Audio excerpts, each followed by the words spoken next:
Everyone keeps saying Xabi Alonso is going to completely revolutionise Chelsea's tactic, but he's not, and that's actually the most exciting thing about this appointment. What Alonso does is take a small number of very specific, very precise roles, and he unlocks the players inside them completely. Now here's the thing, Chelsea already have certain players that suit these roles well, and this is a top 5 who are sitting right here at Cobham. One of these roles turned a young playmaker into a player of the season with 38 goal contributions, and number 1 on this list. If the path in front of him gets followed, he could genuinely win a Ballon d'Or. But we'll get there, let's count it down. So number 5, Josh Attempong, and I know what you're thinking, a player who barely got on the pitch last season, but that's exactly why this matters. Josh Attempong has been called untouchable by Chelsea sporting directors for years now. Brentford have come in, Crystal Palace have come in, there's been 20 million plus offers rejected. And yet under Maresca and under Rosinia, he could barely get a consistent run of games, even though he impresses every time he plays. 17 Premier League appearances, 600 minutes across an entire season for a player the club says non-transferable. I mean, it's genuinely baffling. But here's why Alonso changes everything for Josh. The wide centre-back in the back 3 isn't just a defender, it's a hybrid role, someone who holds the defensive shape but also has the technical confidence to step into midfield and create overloads. You need size, but you need composure on the ball and you need the ability to carry it. Attempong is 6'3" and still a teenager, and he maintained a pass completion rate of 92% last season in the Premier League as a teenager. That is the ball retention Alonso needs from his deepest players. And defensively, a 61 aerial duel win rate, 63% in ground duels. The raw physical tools are already there. Maresca apparently loved his profile. Do you remember he said he was in love with Josh? And reports back up that the sporting directors do too. So the question isn't whether Josh is good enough. The question is if Alonso finally uses him and shows the trust. Because if he doesn't, he will find a way out and we will regret selling him. Number 4, Giovanni Quenda, 19 years pre-agreed before he even turned 18. But forget the fee for a second because the tactical fit here is the real story. Jeremy Frimpong, under Alonso at Leverkusen, he wasn't just a wingback, he was the highest player on the pitch, the widest attacker, he terrorised fullbacks for an entire undefeated season. And the reason why it worked is because Frimpong could track back, he could defend, but the moment Leverkusen won possession, he became an unstoppable attacking force on either flank. That just creates completely different angles, forces defenders onto their wrong side. Roberto Martinez, Portugal's national coach, called him into the senior squad and specifically highlighted his elite one-on-one quality. And the funny thing is, even in a season severely disrupted by injury, Quenda still managed 2 goals and 5 assists across just 800 minutes of league football. And that was his second full season as a sporting player at the age of 19. But don't get me wrong, he's not a finished product yet. He does hold the record as the youngest Portuguese player to ever score in a Champions League game. He has been playing football since the age of 17. Last season, like I said, he had a bad injury, but he spent months recovering at Cobham. So he knows the building, he knows the staff, and he's going to arrive in the summer completely settled, and I really think Alonso is going to love him. At number 3, Romeo Lavia, and I know this is a rogue shout, but hear me out. Cole Palmer said it himself, Romeo Lavia is the most underrated player at Chelsea, and we spent £60 million on him. He's never actually played 90 minutes for Chelsea, his injury record is genuinely concerning on paper, but here's what I actually believe. With the midfield depth Alonso will have, Lavia's minutes can be properly managed. He doesn't need to play 50, 40, even 30 games in a season. He needs to play the right games with the right partner in the right system. At Leverkusen, Alonso ran a double pivot, 1 destroyer with 1 line breaker. Caicedo is the destroyer, although he can do absolutely everything. That role is sorted, and Asugo as a backup is not too bad either. The line breaker though is where Lavia is simply in a different class to his competition. As I speak, we've got Valentin Barco coming in, Andre Santos as well, and there's links of us signing a new midfielder too. So there is depth to rotate with. But here's where the numbers get brutal with Romeo Lavia. Enzo Fernandez loses possession 14.5 times per 90 minutes. Moises Caicedo 8.46. Romeo Lavia though, 5.7. In a system that demands press resistance from its deepest players, that number is absolutely elite and Alonso will love that. But it's not just what he doesn't do, it's what he actually creates. Lavia averages 40 completed pass between the lines per 90.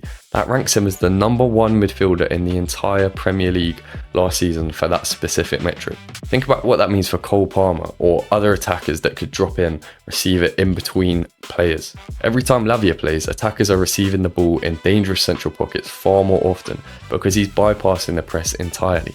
He's the connector, and with 1.8 interceptions per 90, the second highest among Premier League midfielders last season, he brings the defensive bite too. He has a really high ceiling, he's still young, he's still physically developing, he looks completely locked in mentally, a great professional, and he has had injuries. Some people think availability is the best ability, but would you put Neymar down as not so good because he's had injury problems in the past? I think Lavia's worst injuries are behind him, as long as he can accept the fact that he's not going to play 90 minutes covering 15 kilometers for every game of the season. I think Lavia under Alonso is not a gamble, it's quite an obvious decision. Now number 2, Levi Colwill, and this one hurt, because we already saw exactly what Chelsea were missing last season. Colwill tore his ACL before the season had even started, and it showed. For every single month he was absent, it showed even more. The centre-backs we fielded in his absence were simply not good enough for a club with Chelsea's ambitions, and that's why we ended up finishing 10th. And don't get me wrong, the likes of Trevor Chalobah, Tosin, I'm not disrespecting them. They've had good games, they've had bad games, but Cobham is a different category of player. Not only is he left-footed, he's elite with the ball, and now coming back physically stronger after a year full of recovery and rehabilitation. The Hincapié role. This is key to understanding why Cobham is tailor-made for Alonso's system. At Leverkusen, Pierre Hincapié, who now plays for Arsenal, was the left centre-back, naturally left-footed, nice and physical. He didn't just defend, he was the first architect of the attack. Short passes into the pivot, long diagonal switches to isolate the right wing-back who was Frimpong and could be Giovanni Quenda, which allows them to drive forward into space once the press is beaten. Cobham can do all of that. He completes 90.1% of his passes in the Premier League. He averages over 52 passes per 90 minutes. He demands the ball and gets on it. He wants to run the game from the back line, and aerially he wins 60% of his duels, so the physical edge is absolutely there too. And here's what the numbers don't tell you. Cobham has been earmarked as captain material. He's definitely part of the leadership group. He's a Cobham boy who loves this club, and I don't think he'll be leaving anytime soon. His market value sits at 61 million euros, which is a lot for a centre-back, and that is definitely considered as an underestimate for one of the best young left-footed centre-backs on the planet. I really do think he could get into pretty much any team in the world. Cobham was back, and he's coming back more determined than ever.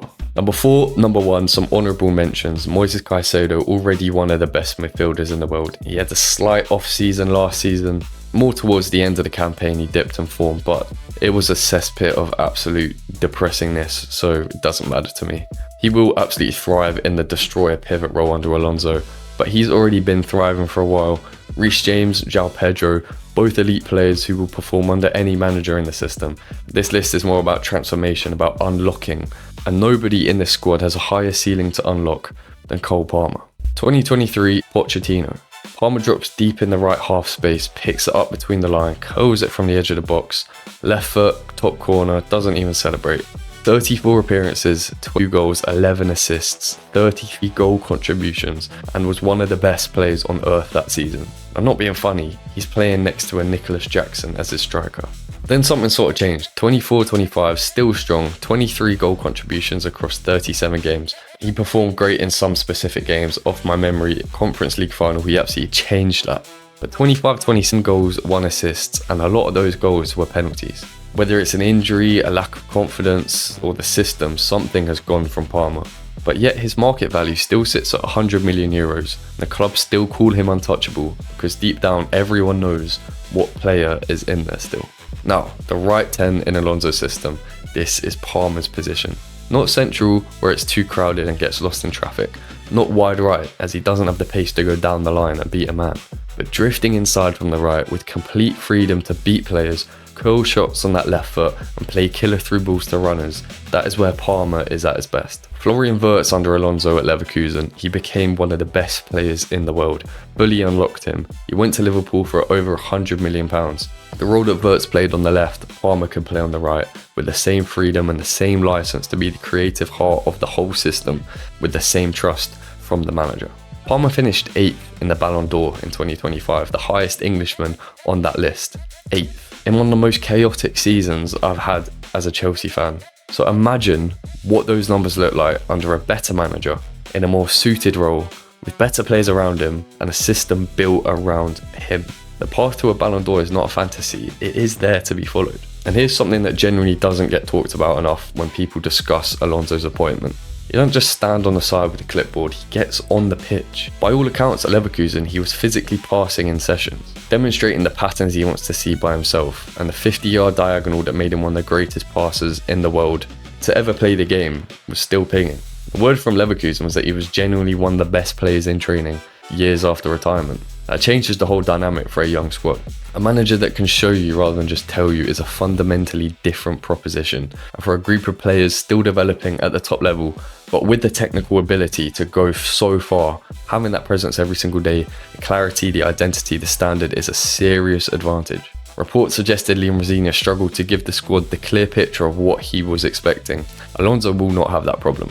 Chelsea haven't just hired another manager, they've secured one of the most elite tactical minds in football on a 4-year deal with full mandate to rebuild the culture from the ground up. Just like he brought in Granit Xhaka to elevate Leverkusen, the same approach is reportedly already underway for this summer. So if you want a full Alonso tactical breakdown, how his system actually works from back to front and why it is a perfect appointment for Chelsea, this video is next. Go and watch it now. Goodbye.